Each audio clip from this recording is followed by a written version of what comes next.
La inteligencia estadounidense dice que el ejército de Rusia se está derrumbando. No estancando. No teniendo dificultades. Derrumbándose.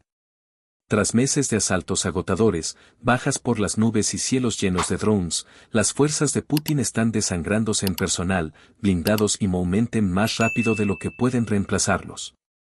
Y los analistas occidentales dicen que el punto de quiebre está cerca. Pérdidas masivas de tanques. Artillería exhausta. 1 millón de bajas. ¿Y la guinda? Incluso con un reclutamiento récord, Rusia no puede lanzar otra ofensiva mayor. Lo que estamos presenciando no es solo un revés táctico, es un punto de inflexión. Entonces, ¿qué descubrió exactamente la inteligencia estadounidense? ¿Y cuán cerca está Rusia del colapso total? Desglosemos empezando por el territorio. Eso, según Richard Barrons, es jefe del Comando de Fuerzas Conjuntas del Reino Unido. Tiene claro dónde radica el principal problema de Rusia. Rusia sigue tomando pedacitos de territorio muy gradualmente, pero a un costo insosteniblemente alto, afirma. La idea de Berens está respaldada por un funcionario de seguridad ucraniano anónimo que explicó a The Kiev Independent el problema al que ahora se enfrenta Putin. Rusia no es capaz de tomar terreno, y esta es la situación prácticamente desde el final de la contraofensiva ucraniana, sostiene el funcionario. El funcionario se refiere a lo que muchos consideraron la supuesta contraofensiva fallida de Ucrania en 2023. Aunque ese intento de expulsar a Rusia del territorio ucraniano en última instancia no funcionó, parece haber ayudado al menos a Ucrania a eliminar suficientes soldados y equipos rusos para reforzar sus defensas hasta el punto de que la ventaja numérica de Putin es cada vez menos relevante. A pesar de que todavía tienen una superioridad de 3-1 en número de tropas. Y quizá incluso mayor en sistemas de armas, sigue sin ser suficiente, dice el funcionario.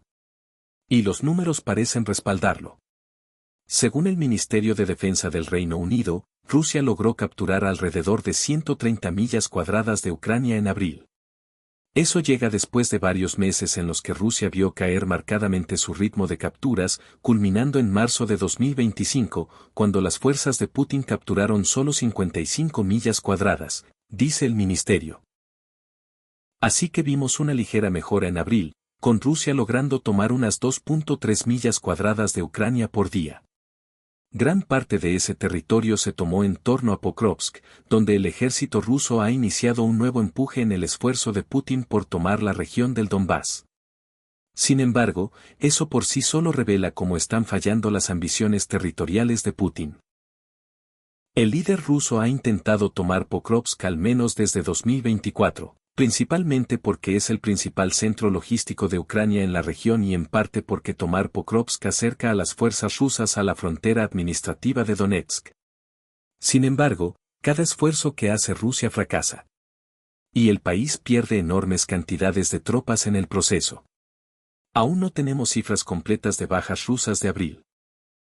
Sin embargo, varios reportes de pérdidas diarias muestran cuán extensas fueron durante el mes. Por ejemplo, el 23 de abril Rusia perdió 1.210 soldados, junto con 85 sistemas de artillería, en solo 24 horas. Al día siguiente, Rusia perdió 1.060 soldados y 3 tanques frente a las defensas ucranianas. Si tomamos estos 2 días para darnos un promedio de abril, podemos asumir con seguridad que Putin está sacrificando alrededor de 1.135 de sus soldados cada 24 horas para lograr sus magros avances en Ucrania. Eso equivale a 1.100 soldados perdidos por cada 2.3 millas cuadradas de territorio tomadas en abril. Berens y el funcionario ucraniano sin nombre tienen razón, estas no son pérdidas sostenibles para el ejército de Rusia. Y un informe reciente de la Agencia de Inteligencia de la Defensa de Estados Unidos, DIA, plantea un punto similar al sugerir que Rusia todavía está apenas ganando, pero a un costo enorme.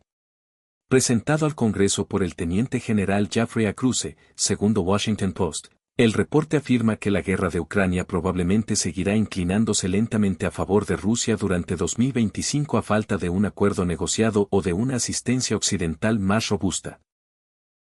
Sin embargo, coincidiendo con Berens, el informe dice que el ritmo de las ganancias de Rusia en Ucrania se está ralentizando y sigue produciéndose a costa de grandes pérdidas de personal y equipo.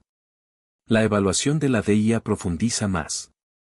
Las cifras presentadas al Congreso muestran cuán mal se están poniendo las cosas para Putin.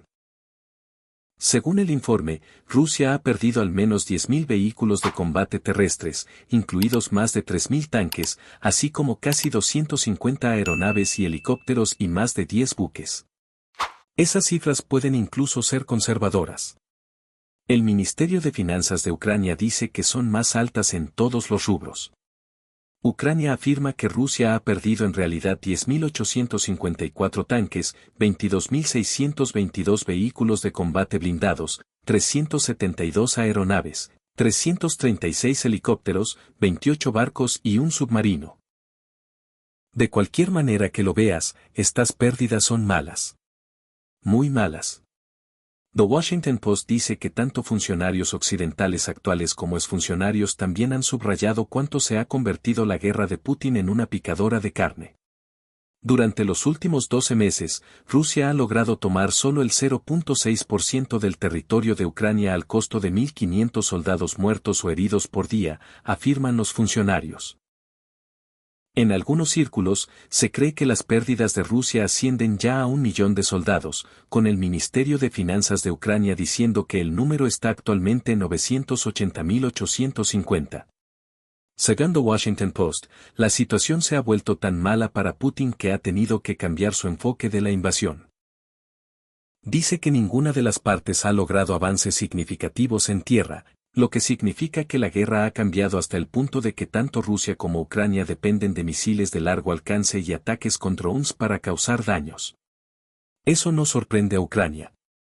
Nunca intentó conquistar Rusia en primer lugar. Pero para Rusia, la creciente dependencia de este tipo de ataques demuestra que Putin ya no puede confiar en sus tropas en tierra para tomar territorio. Los números muestran esta creciente dependencia de una estrategia de largo alcance.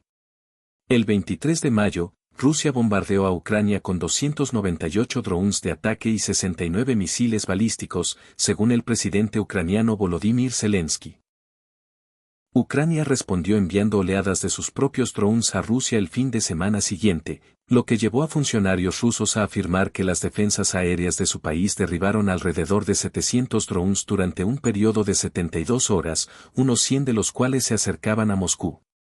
El enfoque de Putin ha cambiado porque se ha visto obligado a pasar de centrarse en tomar territorio a simplemente prolongar la guerra para evitar el colapso de Rusia.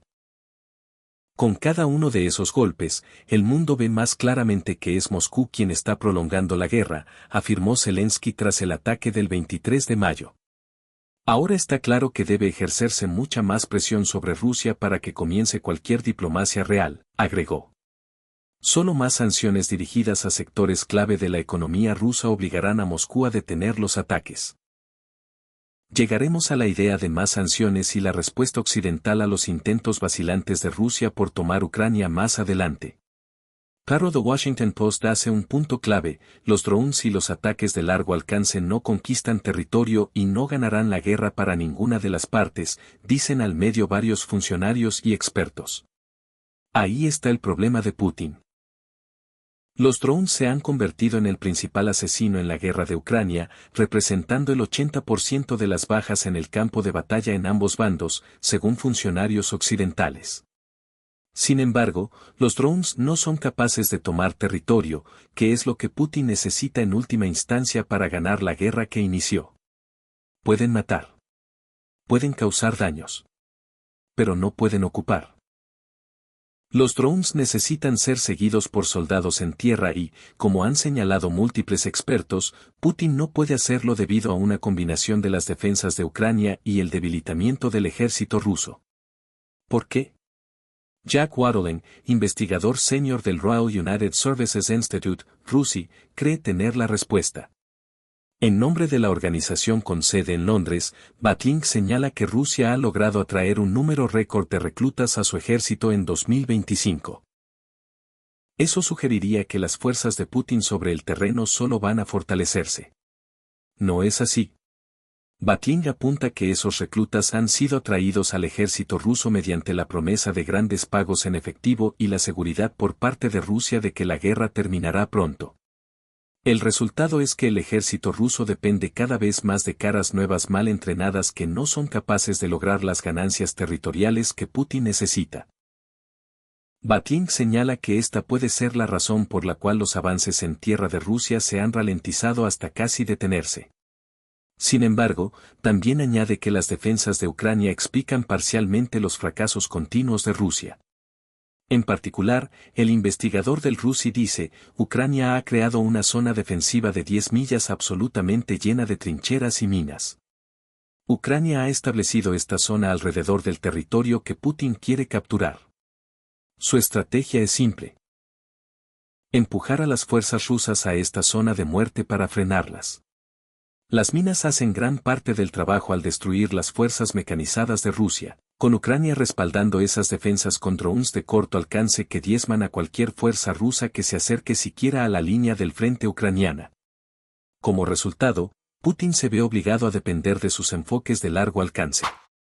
Tiene que hacerlo, sus tropas en tierra simplemente no pueden lograr lo que él quiere.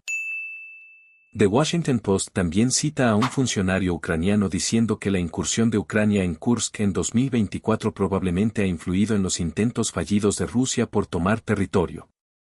En agosto de 2024, Ucrania envió una pequeña fuerza de soldados al óblast ruso de Kursk, aprovechando las débiles defensas fronterizas de Putin en el proceso.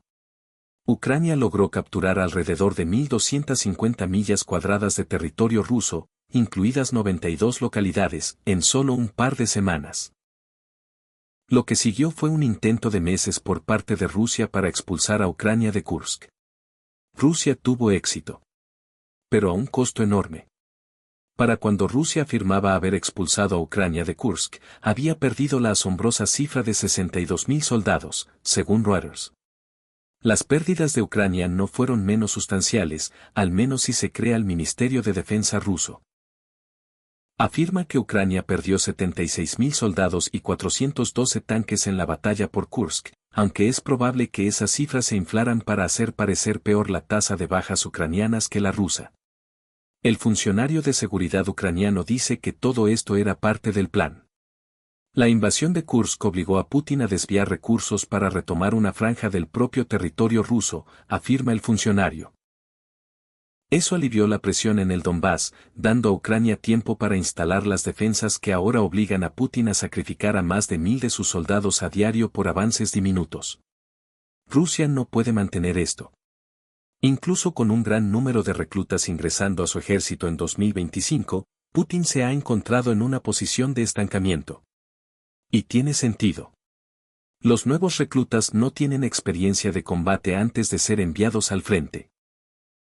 Son solo cuerpos que Putin envía al matadero, incapaces de tomar la tierra que necesita. Y para el líder ruso, la cosa va a peor. Mucho peor. Más allá de sus problemas con la gente, Putin también lidia con el hecho de que sus tanques simplemente se están acabando.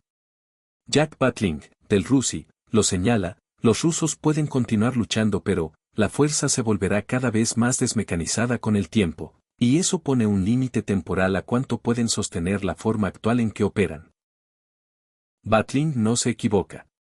Ya compartimos la magnitud de las pérdidas de tanques de Rusia. Ya en febrero, fuentes de inteligencia señalaban que estas pérdidas eran insostenibles. Según el Instituto Internacional de Estudios Estratégicos, IISS, Rusia perdió 1.400 de sus tanques de batalla principales, junto con sufrir grandes pérdidas de sus vehículos de combate blindados. De nuevo, las cifras del IISS son conservadoras y solo tienen en cuenta las pérdidas confirmadas en el campo de batalla. Aún así, incluso con esas cifras conservadoras, el IISS dice que Rusia está teniendo dificultades. Asegura que tiene más tanques y vehículos en almacenamiento. El problema al que se enfrenta Putin es que gran parte de ese equipo está en un estado de grave deterioro. Putin ya ha sacado de sus existencias soviéticas los tanques y vehículos que podían reacondicionarse con facilidad, dejándole con las obras. Y aunque Rusia pueda restaurar más de ese inventario envejecido, el ISS señala que sus enormes pérdidas de equipo no pueden compensarse con el proceso de reacondicionamiento. El resultado, según el ISS, es simple: Rusia no tendrá suficientes tanques de batalla principales para continuar sus operaciones más allá de 2026. La situación de Putin no mejora con el hecho de que la industria de defensa de Rusia solo es capaz de producir alrededor de 200 tanques de batalla nuevos al año. Normalmente, ese sería un número impresionante. Pero cuando tu país consume 7 veces esa cantidad por año, suponiendo una estimación conservadora, esa producción combinada con el intento de reacondicionamiento de existencias de tanques que disminuyen constantemente solo augura malas noticias para una ofensiva que ya parece estar estancada en tierra. Todo suma una pésima noticia para Putin: Rusia se está quedando sin oportunidades ofensivas. Berens señala que Rusia está a punto de sobrepasar su pico en términos de capacidad para tomar territorio ucraniano. Rusia está, de hecho, culminando su capacidad de llevar a cabo una ofensiva, dice Berens a The Washington Post. Ahora es muy poco probable que el ejército ruso tenga el equipo, la gente y el entrenamiento y la logística para montar una ofensiva que rompa la línea ucraniana y, incluso si lo lograra, explotarla de inmediato. Berens tiene el respaldo de otra experta occidental, Dara Masikot, del Carnegie Russia Eurasia Center. Hay una diferencia entre empujar a los ucranianos de 5 a 10 kilómetros por vez a un alto costo y tener la mano de obra y el blindaje reunidos detrás de eso para explotar una ruptura y ocupar y atravesar todos esos obstáculos, dice Masikot a The Washington Post. Eso sigue siendo una factura muy grande en términos de equipo que necesitan, y simplemente no veo esa concentración en ninguna parte. En resumen, Rusia ya no puede alcanzar los objetivos de Putin. Esos objetivos han ido cambiando a lo largo de la invasión. Al inicio, Putin quería tomar todo el país. Ese era el objetivo de su ofensiva relámpago de febrero de 2022. Se suponía que sería una campaña de 5 días durante la cual las defensas de Ucrania se derrumbarían ante el poderío ruso. Cuando eso no funcionó, Putin se adaptó a la guerra de desgaste que aún vemos hoy, creyendo que podría tomar toda Ucrania por pura superioridad numérica. Tampoco funcionó. Ahora, el objetivo parece ser tomar regiones clave ucranianas: Donetsk, Lugansk, Jersón y Zaporilla. Lo que vemos aquí es una reducción constante de lo que Putin quiere lograr en Ucrania, forzada por el hecho de que Ucrania no se rinde ante Rusia. Ahora, si hemos de creer a Masikot y a los muchos otros expertos citados durante este video, Rusia ni siquiera es capaz de lanzar las ofensivas terrestres concertadas que se requieren para tomar esas regiones completas. Va a fingir que sí puede. Rusia está preparando una vasta ofensiva de verano para dar la impresión de que su ejército sigue operando a plena capacidad. Sin embargo, veremos las pruebas de que no es así con la creciente dependencia de los ataques de largo alcance por parte de Putin, la falta de unidades mecanizadas de Rusia y los enormes sacrificios de soldados a cambio de migajas de territorio que ya estamos viendo. A todos estos problemas para Putin se suma que probablemente no está recibiendo información precisa. Putin cree que el tiempo está de su lado y que Ucrania sangra más rápido que Rusia, dijo a The Washington Post un funcionario europeo. Sin embargo, ese no es el caso. Y otro funcionario europeo dice que a Putin podrían estar engañándolo sus subordinados, que solo le dicen lo que quiere oír en lugar de reflejar el verdadero estado del campo de batalla ucraniano en sus informes. Creo que sobreestiman el éxito actual de Rusia, dice el funcionario sobre esos subordinados. Así, Putin opera con información falsa, tanto en cuanto al nivel de éxito que están logrando sus fuerzas en Ucrania como a la fortaleza del ejército ruso. Todo esto nos lleva a una pregunta: ¿qué pasa ahora? Según el informe de la DIA, al sufrir bajo estas ilusiones Rusia no va a cambiar su estrategia. El reporte afirma que Putin parece cómodo con el costo actual de sus avances lentos, calculando que pueden drenar de forma constante los recursos y la voluntad de Ucrania y resistir más que el apoyo de Occidente a Ucrania. La sugerencia parece ser que es hora de que Occidente ayude a Ucrania a aprovechar la creciente debilidad de Rusia. Mencionamos esto antes al hablar de los llamados de Zelensky a imponer más sanciones occidentales contra Rusia. El líder ucraniano cree que esas sanciones dañarían a Rusia en un momento en que planea gastar $150.000 millones en defensa en 2025. Eso es un aumento del 25% ajustado por inflación respecto del presupuesto de 2024 y representa alrededor del 40% del presupuesto federal total de Rusia. Las sanciones aumentarían la presión, y ahora mismo hay en Estados Unidos una propuesta bipartidista para hacer precisamente eso.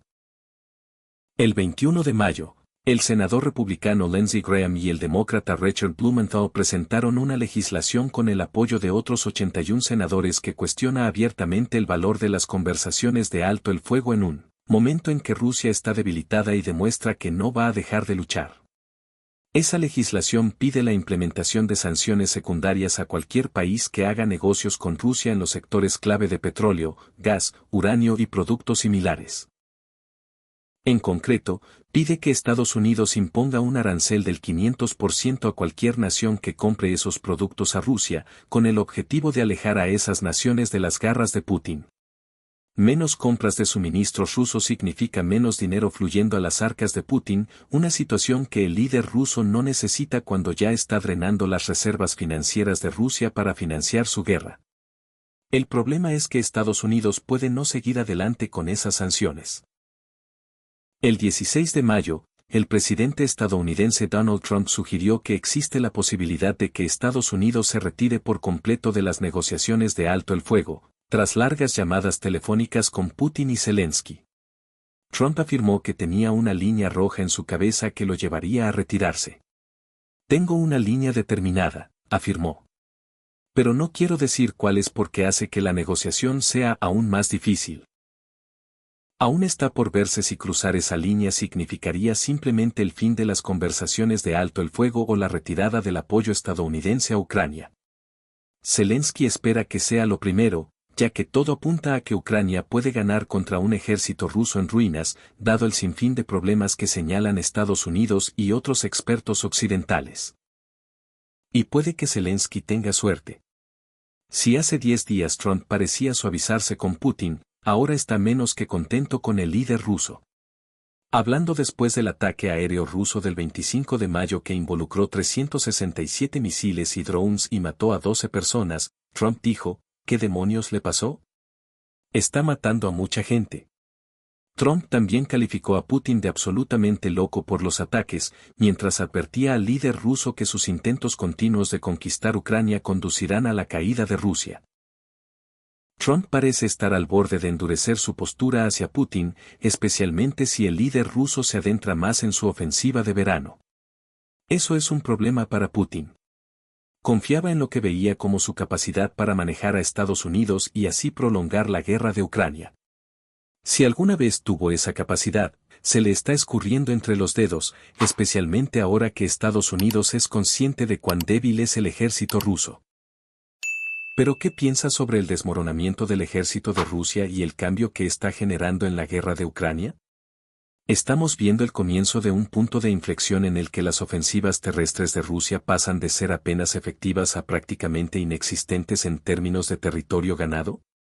Cuéntanos tus opiniones en los comentarios y recuerda suscribirte para más videos que cubren los últimos acontecimientos de la guerra en Ucrania.